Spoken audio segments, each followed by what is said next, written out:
So today's topic, I intentionally put a little heavy topic today.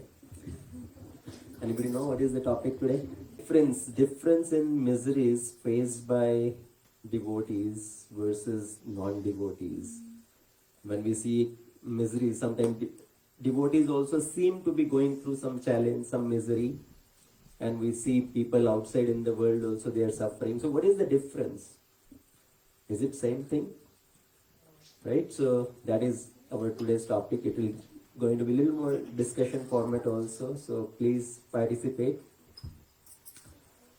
Om Ajnanatimirandhasya Jnananjanashalakaya Chakshurunmilitam Yena Tasmai Shri Gurave Namaha Mukam Karoti Vachalam Pangum Langhayate Girim Yatkripatamaham Vande Shri Guru Dinatarinam Paramananda Madhavam Shri Chaitanyeshwaram Namo Vishnupadaya Krishna Pristhaya Bhutale Srimate Bhaktivedanta Swamiti Namine Namaste Saraswati Devi Gauravani Pracharine Nirvishesha Shunyavadi Paschatya Deshatarine Jai Shri Krishna Chaitanya Prabhu Nityananda Shri Advaita Gadadhar Shivas Adi Gaura Bhakta Vrinda Hare Krishna Krishna Krishna Hare Hare Hare Ram Ram Ram Hare Hare. Okay. True? No, it's okay, Baba. Okay. So, as I said, today's topic is the difference in miseries experienced by a devotee versus non-devotees. So we know this material world is full of miseries. Anybody has any doubt in that? Anybody? Everybody agrees with that statement? This world is full of miseries? Or somebody think, no, there is a lot of happiness also. I am full of satisfaction, full of happiness. I don't have any problem, right? Sometimes people say, oh, this bhakti is for somebody who is in misery. Somebody is having problem in life, so they go to Krishna. I am happy. I have time to go to Krishna yet. But really speaking, what is the nature of this world? That's why we need to read Bhagavad Gita. Bhagavad Gita is like the manual of life. Like Krishna has given this Bhagavad Gita for us to understand how to live in this world. Everybody wants to live to fulfill the purpose of this life. They want to live meaningfully. Everybody wants to live meaningfully in this world. Live a dynamic life, purposeful life. But unless we open Bhagavad Gita, unless we read Bhagavad Gita, how do we know how to live the life? Because when we make any instrument, right, be it your car or any washing machine or refrigerator or television, along with everything comes a manual. Why? Why they give a manual with that? It's kind of instructions, how to use this instrument. Right? And if there is any problem, how to go about it, how to fix this. The same way, after getting this human form of life, how to live this life. So for that there is this manual, Bhagavad Gita. So unless we open this manual, we don't know how to operate this human form of life. So in Bhagavad Gita, Lord Krishna says, what is the nature of this material world? ये जो भौतिक जगत है, उसका रंग ढंग कैसा है? Anybody knows that statement Krishna says? So what is the qualities of this material world which Krishna is describing to this material world? Dukkhalaya ashashvatam. Right, these two very particular qualities which Krishna is writing to this material world. This material world is Dukkhalaya. Dukkhalaya. We know Himalaya, Vidyalaya, Aushadhalaya, right? So many words are there. So Himalaya, what is the meaning of Himalaya? The house of him, ice. Right? जहाँ पर सब जगह बर्फ ही बर्फ है. So Himalaya, Vidyalaya, the house of knowledge, education. Aushadhalaya, house of medicine. The same way Dukhalaya, sad house. house of miseries. So this material world is designated by Krishna as Dukhalaya. Even though somebody may say, no, I don't agree with this statement. I am very happy. I am happy in this life. Why you guys are so pessimistic? Why you always speak about negativity? Oh, this world is full of misery. There is death coming. Death is the reality of life. Why you always speak like that? Negative, negative, negative. But that is the reality of life. And you want to know the reality, right? So that is the reality of life. Even though somebody has that happiness is very flickering happiness, momentarily happiness. That's not eternal happiness, what we experience in this world. Have you seen anybody in this world who can claim, I have never faced any problem in my life? Anybody? Yourself, or you have met somebody in life who can claim, I have never experienced any misery in my life. My life is dance at every step, song at every word. Can anybody claim that? No. That's why Krishna is saying, Ashashvatam. Even if there is little happiness, that is temporary. Even suffering also, yes, there is suffering also come and go, happiness also come and go. Nothing in this world is permanent. So we see there is so much suffering in this world. That's why we say, come take to this process of Krishna consciousness. Because that is the remedy to all the problems of life. Right? To remove any suffering from your life, any problem from your life, that is what can give you eternal happiness. We say that, right? Then somebody may ask this question. Okay, you say, become a devotee, take to Krishna consciousness, then there is no misery. But we see devotees are also suffering. Devotees also die. They also get sick. They also may have some other problem in life. So then how does it prove that statement that Krishna consciousness is the solution to all the problems? It may raise a doubt in somebody's mind. So that's why the topic is the difference in miseries experienced by a devotee versus non-devotees. What is the difference? Of course, there is going to be misery. First of all, what is misery? What do we label as a misery? Anything which causes pain. Anything which causes pain, yes, that's misery. Sadness. What is the source of misery? What is the cause of misery? Desire. The desires, okay. Desires lead to misery. Mind is the cause of misery. Not getting what we want, that leads to misery. Anything? Greed. Envy. An issue. Yeah, means anything what leads to misery. What is that issue? What leads to misery? So we say there are different types of miseries, right? Especially classifying it in three categories. Three categories of misery. What are those three categories of miseries? Adi Atmik Klesh, Adi Bhautik Klesh, Adi Devik Klesh. So Krishna is classifying three tap, right? The word used in scripture is Trayatap. The threefold miseries, the three types of misery.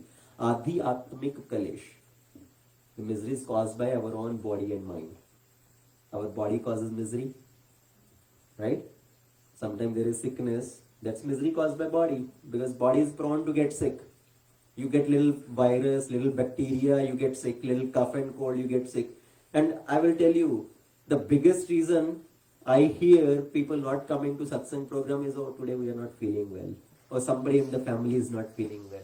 Oh, I have got little cough or cold. I have got little fever. So that becomes the biggest reason why we are not able to come to the program. Right? So body is prone to get sick. Our mind gives problem. Depression is the biggest problem in the world actually. The biggest selling pill, biggest selling medicine in the world, if there is anything, that is depression pill. So mind causes so much problem. So that is Adi Atmika Kalesh. Adi Bhautik Kalesh, miseries caused by other living entities. The other jivas, they give us problem. Wife may give problem to husband, husband may give problem to wife. The children may give problem to parents.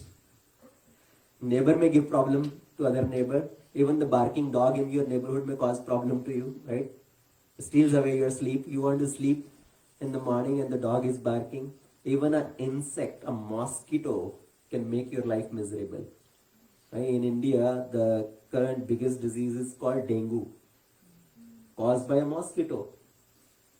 A mosquito, small creature can make the life hellish. So that is Adi Bhautik Kalesh. Then third type of misery is Adi Devik Kalesh. The misery is caused by higher nature. What is that misery? Sometimes there is too much hot, sometimes there is too much cold, sometimes there is too much rain, sometimes too much snow, sometimes there is drought. So the misery is caused by higher nature. Calamities, natural calamities. Now this body, Adi Atmika Kalesh, this body always gives misery. And there is nowhere in the scripture it says you become a devotee, this body will not give you a problem. Is there any statement like that? So this body is prone to give problem. So no matter you are a devotee or a non-devotee, that problem caused by the body is going to come. Body is going to get old. When you become a devotee, it doesn't say you will ever remain youthful. That is only when you go back to Krishna. When you once go back to Krishna in the spiritual world, yes, then you don't grow old. Then you are ever youthful. But in this material world, the nature of material world is you are going to get old. And as we get old, then all the body limbs start to fail. The eyesight is fading. Your hearing power is fading. Your knees stop working. Your other body limbs stop working. So all this lead to problem.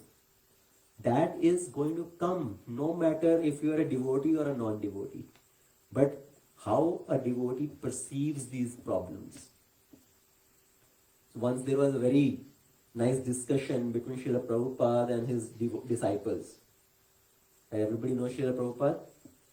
Right? So Srila Prabhupada is the founder Acharya of this movement, ISKCON, the International Society for Krishna Consciousness. So he is the founder Acharya. So Prabhupada used to go to morning walk with his disciples. And during the morning walk, they will have conversations. So sometimes it's like a role play. The disciple, they will role play of being a materialistic person. And they will pose some question to Prabhupada how a materialistic thinks. Right? What kind of argument the materialistic person poses. So once this devotees, they were discussing with Srila Prabhupada and he asked this question. Even devotees face misery. So what is the difference? Prabhupada says, yes, the devotee also externally seem to have some problem, some misery. But the non-devotee, he even doesn't take to this process of Krishna consciousness. He continues with his material life, his sinful activity, his karmic reaction is never going to stop. But the devotee, at least they have started taking this medicine. So everybody in this material world is in a diseased condition. What is that disease?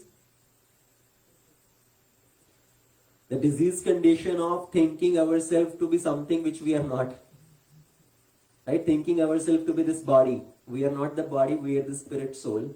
But thinking ourselves to be this body and identifying with this body. Oh, I am Indian, I am American, I am black, I am Tamilian, I am Telugu, I am this, I am that. So all those are bodily designations. So thinking ourselves related to this body, that is the biggest disease. And based on this bodily designation, we do so many activities. And we are entangling ourselves more and more into this cycle of karma. Into this bondage of life and death. Janam mrityu jara vayadhi dukh dosh anudarshina.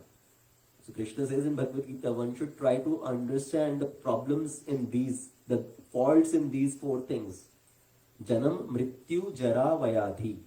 Birth, death, old age and disease. It is going to come to everybody. Everybody has birth and whoever has taken birth is sure to die. Nobody can escape death.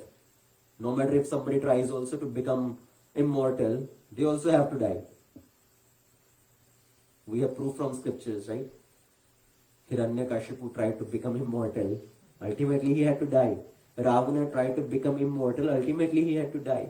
So whoever has taken birth in this material world is sure to die. And then Jara, old age, Vyadhi, disease, nobody can escape from that. Anybody in this world can claim in my whole life, whoever is like 30, 40, 50, 60 years, can somebody say in my whole life I have never contracted any disease? No cough, cold, fever, no other disease, anything. Everybody goes through these. So, what was the point we were discussing? Devotee versus the non. Yeah, devotee versus non-devotee, but exactly where were we? Sufferings.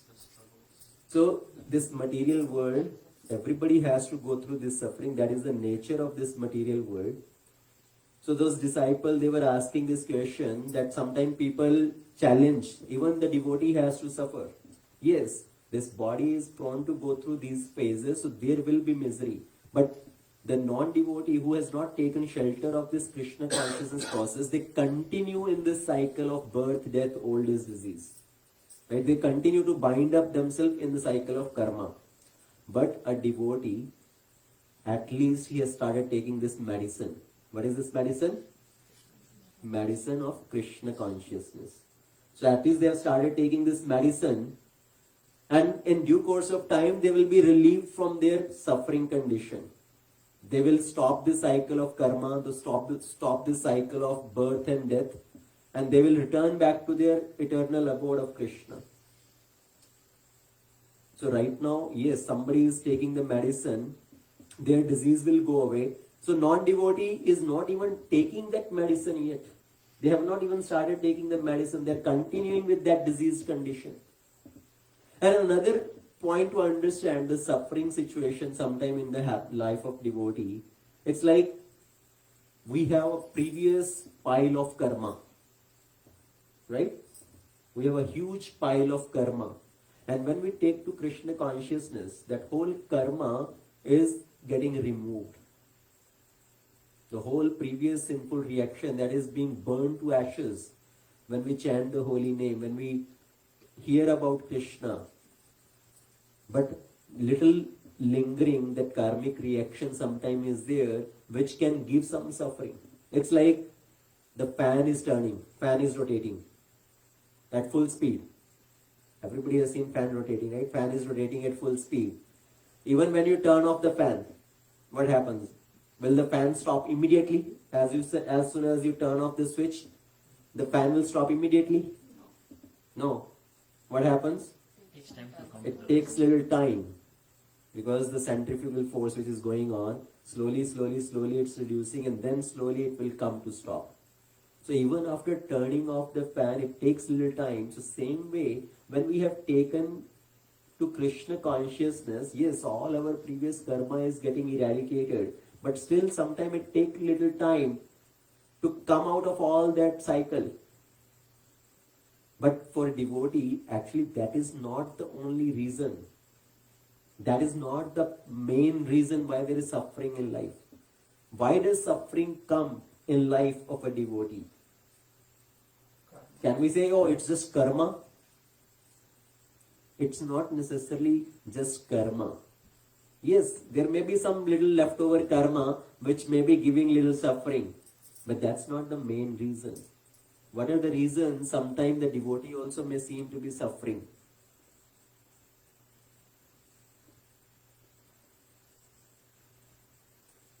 Rambo? So that you can think of Krishna. So that they can think of Krishna. Yes. So, sometimes Krishna will bring test in our life. So it's not, yes, karma is one reason, but the main other reason is, one thing is Krishna sometimes will give us test in our life. Sometimes we may have to go through that challenging situation, that problem in life to test us that does our faith stay on Krishna or our faith is shaken up. Right? Is the devotee thinking, oh, I have become a devotee, still Krishna is giving me problem. What is the use of becoming a devotee? So does their faith shaken up? So sometimes tests come in life. And another reason is when there is some misery, then the devotee has a deeper shelter of Krishna. Right? That is another reason why sometimes there is suffering. Because when there is little suffering, then we are more attached to Krishna. We run towards Krishna. There are so many examples in scripture like that. And Krishna is very dear to his devotees. Krishna is the bandhava. Right? The word used is bandhava. Apat bandhu. Apat bandhava. I think you have heard this word. Apat bandhava. So apat bandhava means he is the friend of the distresser. Somebody who is in distress, Krishna is a dear friend to that person. So apat bandhava. And another word used is anatha rakshaka.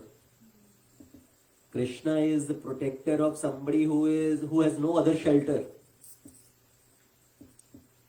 So sometimes misery come as a test in our life to check our faith. Sometimes misery come to make our shelter more and more deeper. And there is another reason also. Krishna sometimes gives misery in the life of a devotee to prove to the world, to glorify the devotee actually. See, this devotee, he has been going through so much suffering. He or she is going through so much suffering, but still they have full dependence on Krishna. To glorify them and to give inspiration to us, for us also to take to the process seriously. Right? Then when we see other devotee who may be going through some challenging situation, but still their faith is unshakable, then we get inspiration. Oh, if he or she can do, even while in that situation, then why I cannot do this? We get that inspiration. So to inspire other people by some other devotee's example, and to glorify that devotee, Krishna sometimes brings that situation.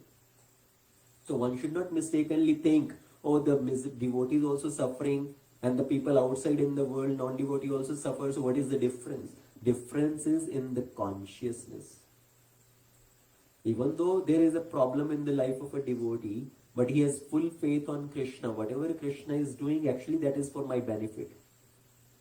Ultimately, Krishna is doing this to remove my previous karma and to give me bigger shelter, to make me take to Krishna consciousness even more seriously.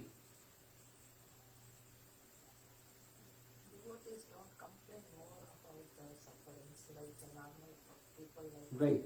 who do a lot. Like the devotees they don't. So Mataji is saying devotee do not complain about their suffering situation. A person, a non-devotee, a materialistic person, for every small thing they will start complaining. Oh, why did Krishna do this to me? Why me only? Why always I have to go through this? Why only I have to suffer like this? So for every small thing, people complain so much. But a devotee think, Krishna, whatever it happened, it is for my benefit. Krishna is giving me more purification. Krishna is making me take deeper shelter. So, but the next question comes, if there is suffering in life, how should we react? Should we try to solve that problem or completely just depend on Krishna?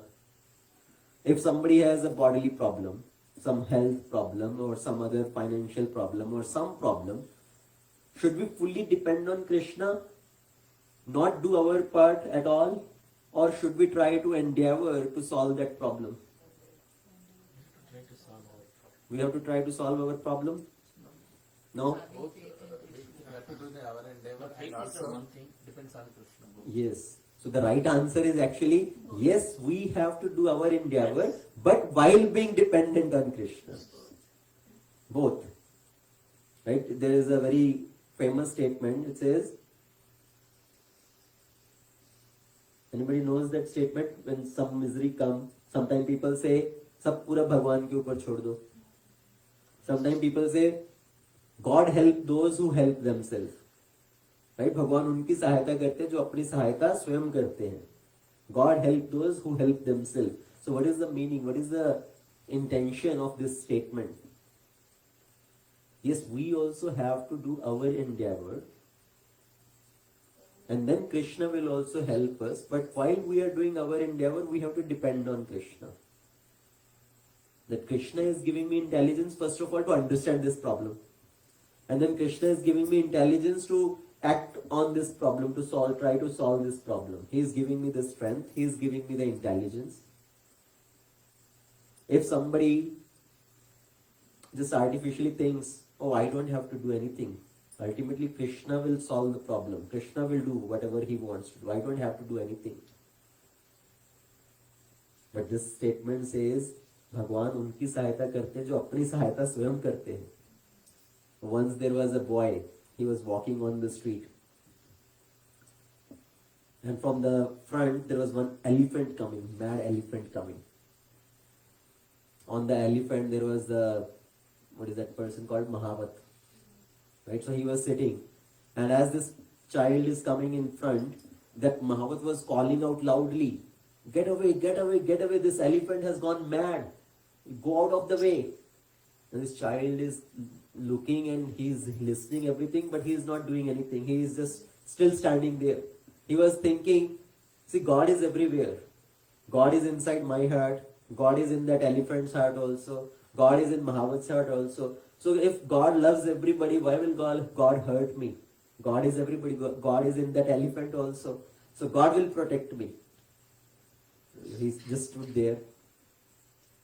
And then the elephant came closer. Elephant took that child in his trunk and threw it away, and the child fell down and broke his bones.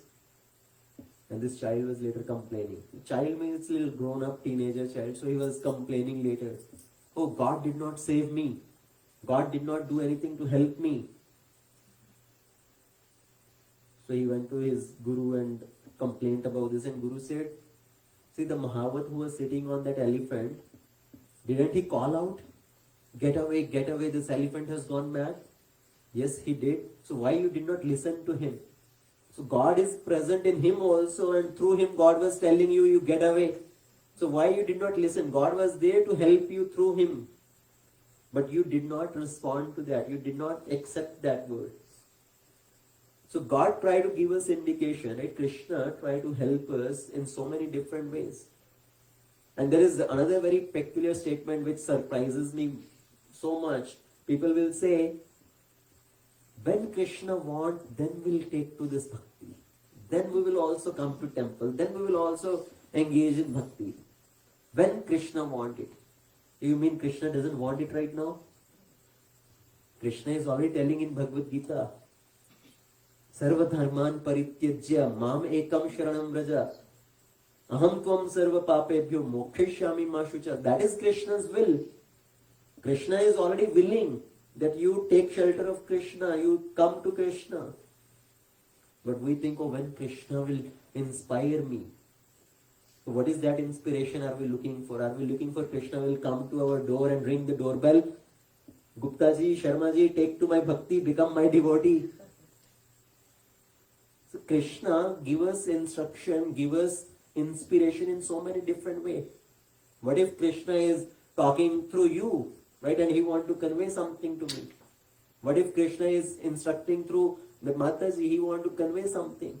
If she is telling something, that, oh, you should not go out, like in the case of Bali. Everybody knows from Ramayana, the pastime of how Bali, he ignored the voices of Sugriv. Sugriv was calling out to Bali, you come fight with me.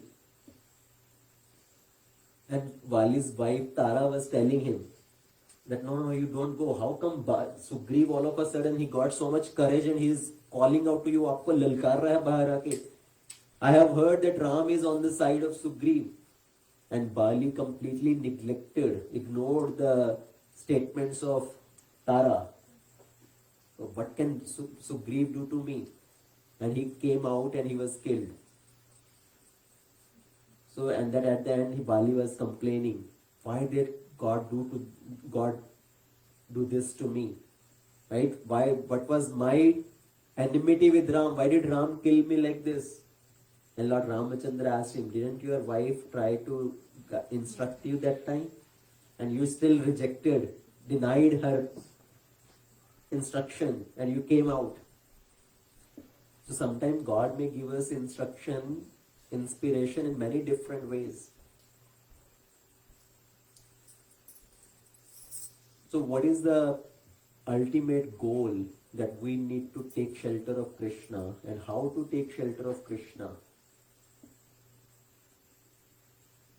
So he said in the life of devotee also there may be misery at some point of time, but the devotee, he understands what is the ultimate goal of life. Goal of life is, this life is temporary, but the goal of life is to go back to Krishna, go back to the spiritual world, to cut down the cycle of birth and death. And how we can do that? How we can come out of the cycle of birth and death? Shravanam Kirtanam, okay. Chanting the holy name. Moksha. So what is moksha? We hear this word moksha very often. What is the meaning of moksha? Right, सब लोग बोल सकते हैं मोक्ष चाहिए, हमें मोक्ष चाहिए. But what is the meaning of moksha? Moksha is actually same thing, to come out of the cycle of birth and death and to go back to the kingdom of God. That is moksha, that is liberation. And how we can get that moksha? So this life is like a preparation, and death is the final examination. Like we go to college, we have every class, at the end of the year there is final exam. So to move to the next class, you have to pass that final exam, right? But to pass that final exam, you have to study throughout the year.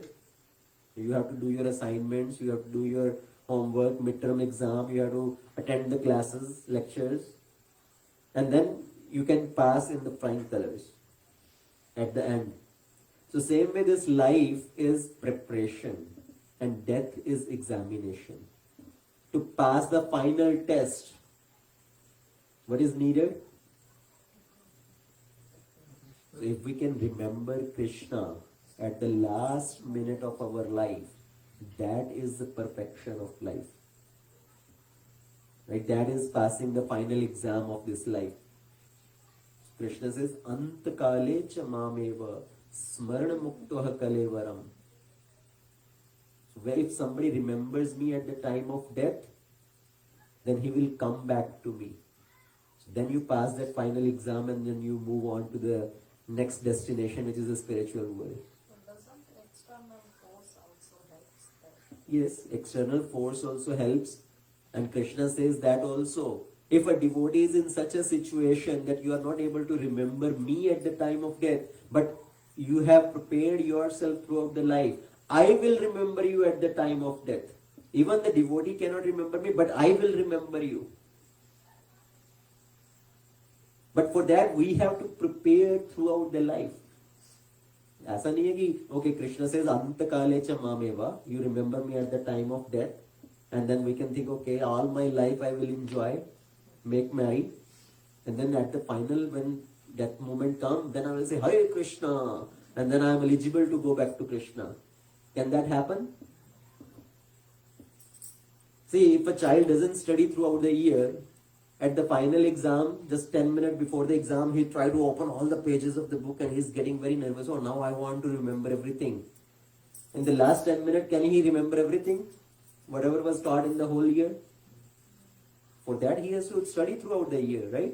Will you allow your child to not study throughout the year and just before final exam 10 minutes and now you sit down and study? You want them to study throughout the year, right? Do all their preparation, their assignments and homework and everything. So same way throughout the life we need to prepare ourselves so that at the end minute we can remember Krishna.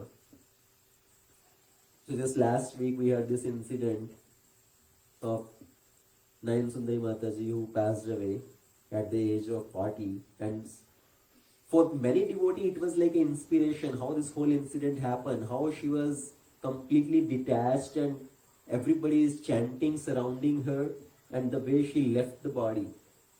But for some devotee, I got some messages also, they were disturbed. Like they were afraid, they were fearful seeing this thing. Oh, this kind of thing happened and we are very afraid, we are very fearful.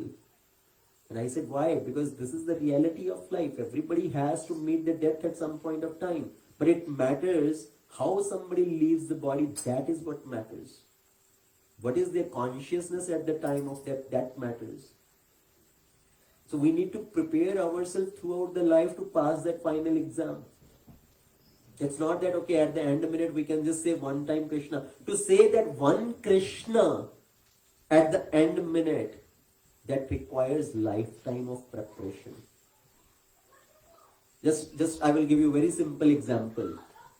This summer we attended many Arangetram programs, right? The professional dance program. So when a girl, 16, 17, 18-year-old girl that is performing that Arangetram program, she is doing that dance performance on stage, and there are so many audience are sitting in the whole auditorium. So they perform this Arangetram. For that they have prepared for so many years, and then they are able to perform like this professionally. So once the girl is done dancing, performing in front of all the audience, let's say if there is another girl sitting in the audience and she is very inspired by seeing this dance performance, and she comes to the organizer and tell, I will also like to dance. Can you please give me one chance to dance on this stage? And the organizer will ask, have you practiced? Have you taken any training? She says, no, I haven't gone to any tuitions, I haven't gone to any training yet, but I'm very inspired, I would like to dance also. But can they allow her? Can they allow her to dance in front of all that audience like in a professional manner? No. Because for dancing there, she need to take that professional training first. She need to practice first. So same way, for us to be able to chant the name of Krishna at the last minute, we need to practice. We need to have that training. So all our activity in devotional life, whatever activities we are doing, that is to inspire us to take to chanting seriously. Whatever we are hearing, regularly, weekly basis, daily basis, whatever we hear, that is ultimately to inspire us to improve our chanting, to take to chanting seriously, to improve the quality and quantity of chanting. Whatever service we do, that is actually to inspire us to take to chanting seriously. Some people may think, oh, I like hearing, but I don't like chanting. Somebody may say, oh, I like service, but I don't like chanting. No, no matter whatever you are doing, you are serving, you are hearing, you are reading, but ultimately we need to take to this process of chanting.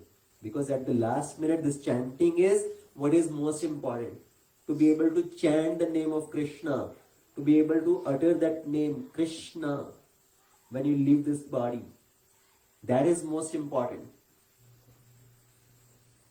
When our bodies start to fail, we cannot do anything else. But still, that holy name is going in your subconscious mind. And that holy name is what will protect us. There is another very beautiful story actually. Can I tell that story? Once there was a boy, a young boy, or maybe a young man, I should say. So he was going to meet his girlfriend. Okay, so he bought a very nice flower bouquet, and he is holding that bouquet and going towards her village or whatever. And at that time there was, as he is going to that village, entering in the village, there was at that time, what do you call, Bad. What is Bad called? Flood. So there was flood in the village. and the water level is rising and rising and rising. Slowly, water level is rising, came to the knee, came to the chest, came to the neck, and so many people are dying, actually being drowning in that flood. And this water level is rising and rising, and this person is trying to protect that flower bouquet and holding it up and up, holding it up above his head. Ultimately, he realized there is no escape, and death is any time going to come. And at that time, somehow this thought came to his mind. He took that flower and he offered, he called out, "Hey Govinda!" So these flowers are also going to be waste. Let me just offer it to Krishna. So he just called out, "Hey Govinda!" So he offered that flower bouquet. And ultimately he died in drowning in the water. Now he was brought into the assembly of Yamaraj. So Yamaraj said, throughout your life, you haven't done much piety. But the last minute, you called out to the name of Krishna and you offered this flower bouquet. So as per our calculation, based on this one activity, we will grant you 5 minutes of sadhu sangha, 5 minutes of your going to the heavenly planet, Swarga Loka. And after that, you have to, apart from that, you have to suffer in the hellish planets. So which will you like to go first? Do you want to take that 5 minutes of heavenly time or lifetime of hellish condition? Which one you want first? I have to suffer in the hellish planet forever. Give me that 5 minutes of enjoyment, 5 minutes of heavenly time first. So he came to Swarga. Now in the Swarga, he came to this Nandan Kanan at the garden of Indra, where there are a lot of flowers, so many different variety of flowers. And he was thinking, I offered that one bouquet and calling out, "Hey Govinda, I got this 5 minutes of time here." And he got an idea. He started taking one flower from that garden and, "Hey Govinda, hey Madhava, hey Krishna, hey Murari." So he is taking one flower and calling out to the name of Krishna. 2 minutes passed by, 3 minutes passed by, 5 minutes, half an hour, 1 hour. Nobody is coming to get him. He was given 5 minutes of time. Nobody is coming to get him, and he is thinking, what is happening? And then after a long time, rather than Yamaduta, some Devadutas came. They read one letter of Yamaraj.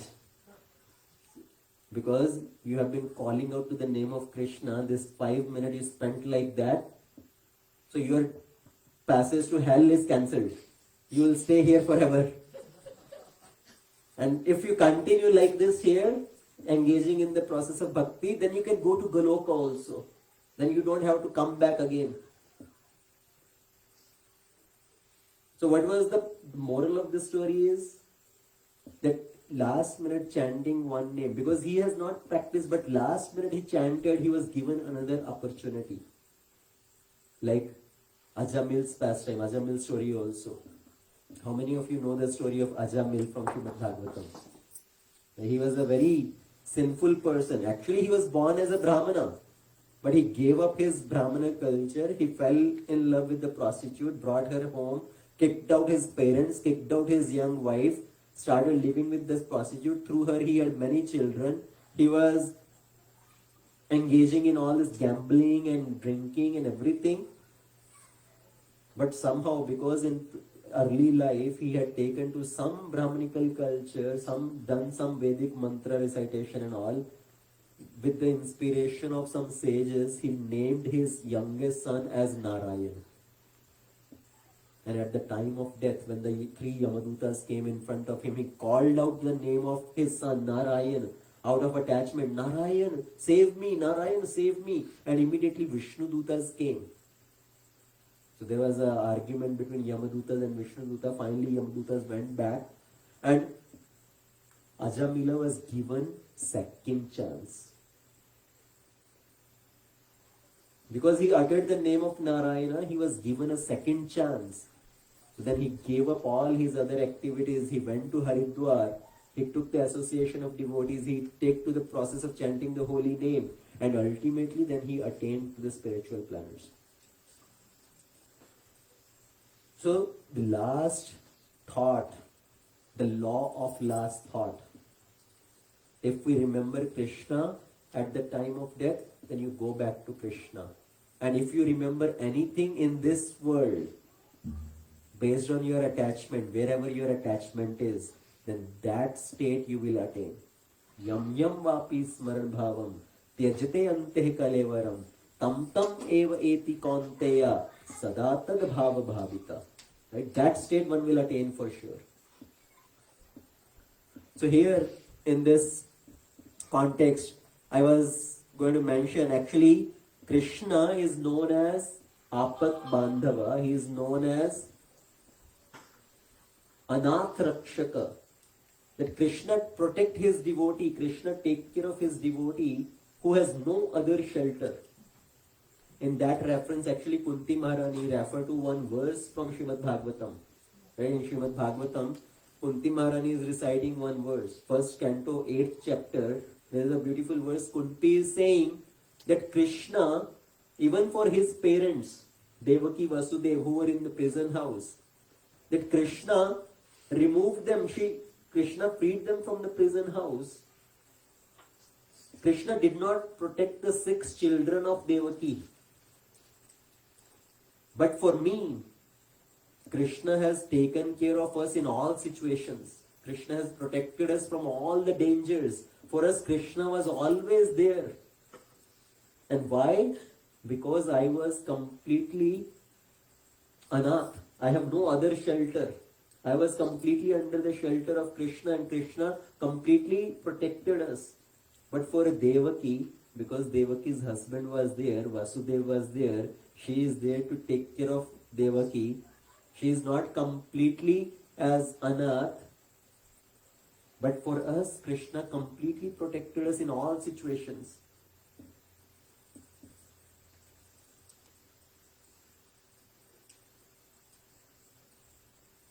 And whenever the devotee is calling out to Krishna in a desperate situation, Krishna immediately comes running. A Uttara, as Krishna is ready to go back from Hastinapur to Dwarika after Yudhishthira Maharaj has become the king. So he got onto his chariot, and as he is just ready to leave, Uttara was coming running. Pahi Pahi Mahabaho. She is coming running because Ashwatthama attacked with Brahmastra to destroy the child in the womb of Uttara. And in that situation, not having any other shelter, Uttara came running towards Krishna. Please protect me. I do not see any other shelter. But actually all the Pandavas were also there. Right? Yudhishthira Maharaj, Arjun, Bhima, Nakul, Sahadev, they all were there. But Uttara is taking shelter of Krishna. Because Krishna is the ultimate shelter, he is the ultimate protector. And at that time, Krishna, to rescue the child in the womb of Uttara, Krishna entered into the womb. Krishna is there in everybody's heart as Paramatma. From the heart, Krishna entered into the womb of Uttara in a size like thumb. Bhagavatam says as a thumb size, Krishna entered, and the child in the womb was able to see that somebody is there to protect me. That 4-handed form, holding the chakra and gada in his hand, and Krishna is whirling his gada like this. It's appearing like as chakra is going on. So Krishna protected Parikshit Maharaj in the womb of Uttara. So Krishna is always there to protect the devotees, but the condition is devotee taking shelter of Krishna? Or do we have other shelters? If we have other shelters, then Krishna does not interfere. Krishna says they are not anath, they are sanath. They have taken some other shelters. But if somebody says, I have no other shelter, I am completely anath, then Krishna take charge.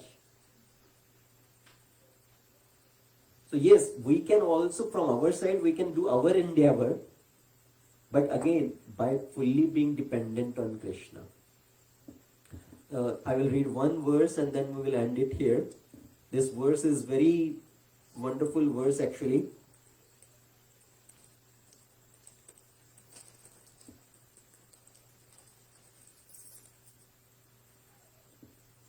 This comes in 10th canto,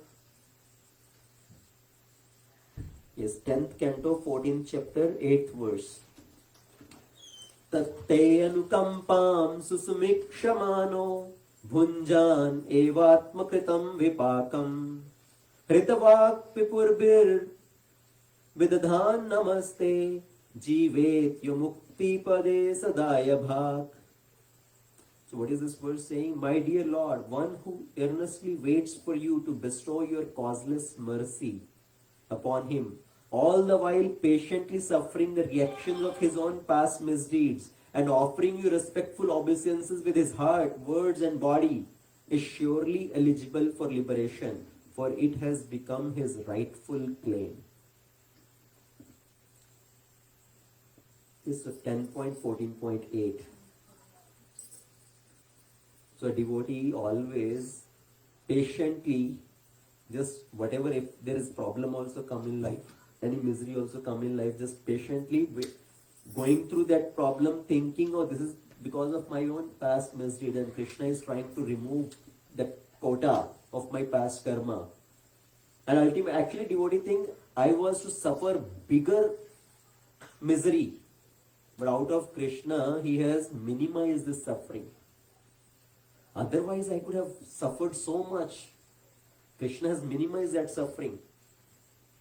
So wait patiently, suffering through his reactions of past misdeeds and waiting for Krishna's causeless mercy, offering respectful obeisances with his heart, words and body.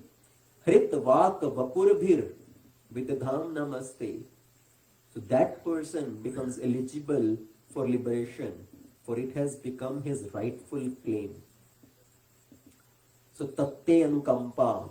Tatte anukampa means accepting everything as Krishna's mercy. Right? Having that gratitude that whatever is happening, actually that is Krishna's mercy. So that's why Kunti, whenever all these problems are coming, she is thinking, oh, Krishna is there to protect us in all situations. Vishan Mahagne Parusha Darshanat Asatya Sabhaya Vanavasa Krichrat Mridhe Mridhe Anek Maharathastaro Dronyastra Samah Hare Abhikshitaha. So many dangers came. She is talking about all the different events that happened with Pandavas. When they were young, Bhima was fed poisonous cake, and thrown into the river. So with Krishna's mercy, he was protected in that scenario. Actually, Bhima returned, becoming more powerful. Maha-Agne, then they were tried to burnt alive in the Lakshagraha. From there also they were able to escape. Then Purushadaha Darshanat, in the forest, they have to face that man-eater, Rakshasas. From them also Krishna protected them. Then Asat Sadhaya, in that gambling match in the whole assembly. At that time, when Draupadi was trying to be disrobed and all this situation happened, Krishna protected. Vanavas Krichrat, the 13 years of exile in the forest, Krishna helped them in all the situations. Mridhe Mridhe Anek Maharathastaro. And when this final Kurukshetra war happened, so many warriors were there on the opposite side. The opposite army was much bigger in number and much powerful. There was Dronacharya, there was Bhisham Pitama, and there was Karna, and so many other powerful warriors were there with so many powerful weapons.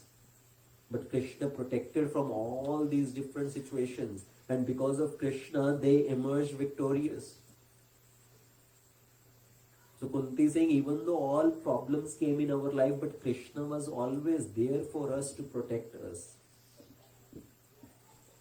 And what is she saying? Let them be more problem. Let there be more and more problem in our life. Anybody here in this world, will they say, Krishna, please give me some problem in life? Can anybody say from here? Krishna, please give me some problem. I am very happy right now. Please give me some problem. Right? But Kunti, what is she saying? Vipadaha santurtha shashvat tatra tatra jagadguru bhavato darshanam yatsayat.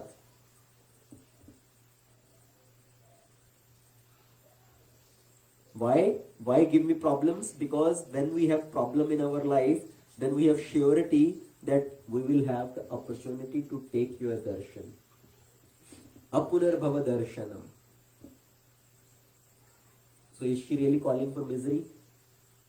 Actually, she is saying if there is misery, then we will have the opportunity to see you again. Like generally what happens if there is so much happiness in life, people forget God. Right? When there is so much happiness, people are so much involved in just sense enjoyment, their happiness, and we forget God.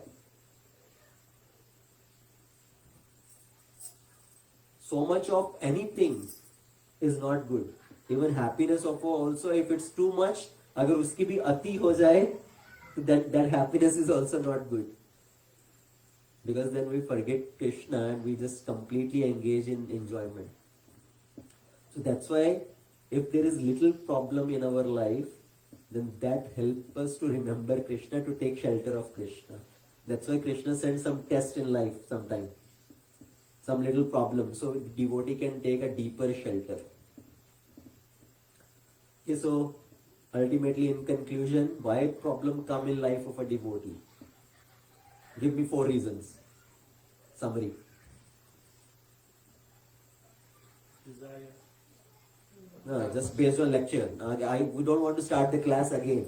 Karma. So, what are the 4 reasons why sometimes we see suffering in the life of a devotee also? One karma. Tests in the form of Yes. giving some problem. That is Krishna sometimes sends test. Test. That is one. Second is, yes, there may be some little lingering karma is there for which we are still going through, like the fan, right? When you switch off the fan continue to rotate for some time. So same way in the life of a devotee, even though devotee has taken shelter of Krishna, sometimes previous little lingering karma, there's some suffering may be still there. So test our own little karma Closer to Krishna. to make our stronger dependence on Krishna, right? So we can take a deeper shelter of Krishna. So 3, Glorify Krishna. to glorify the devotee, to make the devotee glorified, because when there is a little problem in the life of a devotee and they have taken deeper shelter, it spreads their glory, that in that situation also they are taking shelter of Krishna. They have such a strong faith in Krishna, and it gives inspiration to others also. So please remember these, at least these 4 points. We can add more also, but at least remember these 4 points. Now don't get bewildered if somebody asks you this question, or we see devotees are also suffering, so if I am also suffering, what is the difference? Difference is in the consciousness. A devotee, even though devotee also will die, it's not that devotee is going to become immortal, but the death of a devotee is like going back to Krishna. And the death of a materialistic person is again being recycled in this material world. Right? He will be again sent back to in different life form, to again rot and suffer in this material life. Like a rat, when the rat is going in the mouth of a cat, rat is suffering. Rat is seeing it as a death. But when the child of a cat, a kitten is being held into the teeth of the cat, the kitten is enjoying. He is seeing it as an embrace of the mother. Same way, when a devotee faces death, they are feeling the embrace of Krishna. A materialistic person, when they see death, they are afraid of that. They are fearful of that. As a rat going in the mouth of the cat. That is the difference. Srimad Bhagavad Gita ki jai, Srila Prabhupada ki jai, Ananta Koti Vaishnava Vrinda ki jai.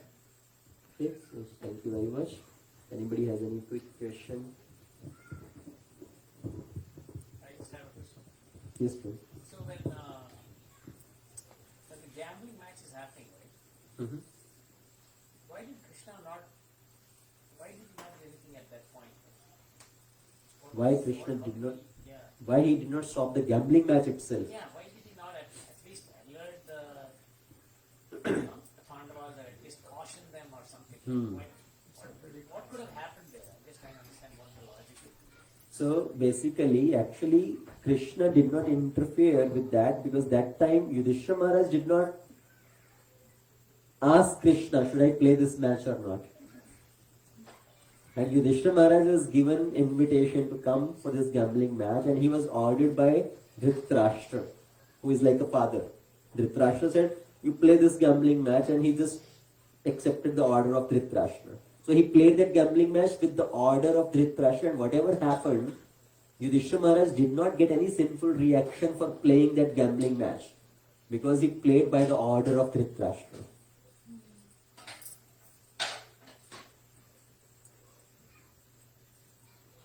But later on, when Krishna instructed Dhritarashtra, when Krishna instructed Yudhishthira Maharaj during the war, that you say that Ashwatthama is dead, Ashwatthama hatova. At that time, Yudhishthira used his mind a little bit. Yudhishthira tried to use his intelligence. He did not follow the instruction of Krishna as it is. So Yudhishthira said, Ashwatthama hatova, Ashwatthama is dead. If it's whether it's a human or an elephant, that I don't know. So he said Ashwatthama hatova, and then slowly he uttered, if it's a Ashwatthama, the human or elephant, Gaja, that I don't know. Why would you say that? Because he wanted to be truthful. He thought, I don't want to lie. That, oh, Ashwatthama is dead. So when Krishna told Yudhishthira, you announced that Ashwatthama is dead, what has happened? Actually, he instructed to Bhima. So Bhima took that gada and threw it to one elephant named Ashwatthama. And Ashwatthama was dead. That elephant was dead. And Krishna told, yet now you announce that Ashwatthama is dead. And Dronacharya will give up his weapon. So Yudhishthira thought, I don't want to lie. So he's added this one line at the end. And for that, because he did not follow the instruction of Krishna as it is, he had to face the reaction of that. Not the reaction of playing the gambling match, but the reaction of because he did not follow the instruction of Krishna as it is. So because of that, for 2 moments, he had to face the hellish planet. Even though it was like a illusion only, but he had to experience that for 2 minutes. So it means we have to follow Krishna. So when Krishna says something, just do as it is. Don't use your intelligence that time. When Krishna says, Dukhalya Shashvatam, no. I will prove to Krishna, this is not Dukhalya, this is Sukhalya. I will prove Krishna wrong. That's what we have been doing actually. Right? We are in a competition with Krishna to prove that no, I can be happy in this world. This is not Dukhalaya. I can be happy here.